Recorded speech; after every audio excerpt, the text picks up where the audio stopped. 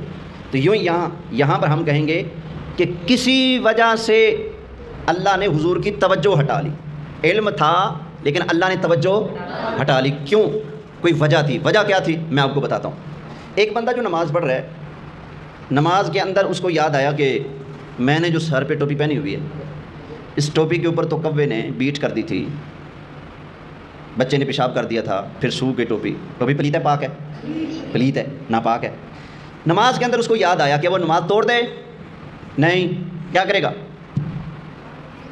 اتار کر کیا کر دے. اب یہ مسئلہ ہم نے کہاں سے سیکھا کہ نماز کے اندر اگر آپ کو پتہ چلے بھائی کچھ ایسا ہو گیا ہے, ہمیں کہاں سے پتہ چلا؟ ہمیں حضور کی اس حدیث سے پتہ چلا. سمجھ آئی نا؟ ہمارے ساتھ پیش آنے والے مسئلوں کا حل بھی تو نکالنا تھا نا. اس لیے اللہ نے حضور کی توجہ ہٹا دی, نماز کے عین اندر حضور کو یاد کرا دیا تاکہ دنیا والوں کو پتہ لگ جائے کہ اگر نماز کے اندر کوئی ایسی ویسی غلطی ہو جائے تو اس کو نماز کے اندر یوں سیٹ کرنا ہے. اسی طرح ایک اور مسئلہ, ایک بندہ نماز پڑھ رہا ہے ادھر منہ کر کے, شمال کی طرف. کعبہ کدھر ہے؟ یہاں سے مغرب کی طرف ہے نا, ادھر قبلہ شریف ہے. بندہ نماز کدھر پڑھ رہا ہے؟ شمال کی طرف. کہیں گیا ہوا تھا, نہیں پتہ لگا قبلہ شریف کدھر ہے, اس نے ادھر منہ کر کے شروع کر دی.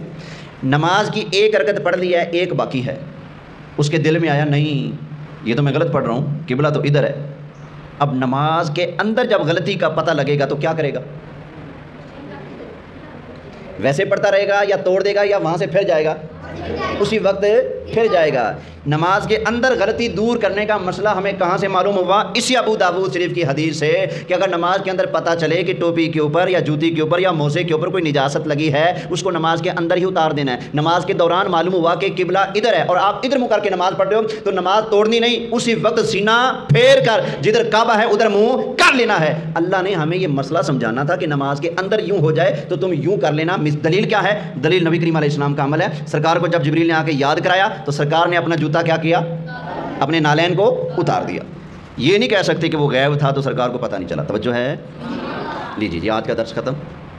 ابھی آپ کچھ باتیں لکھیں گے.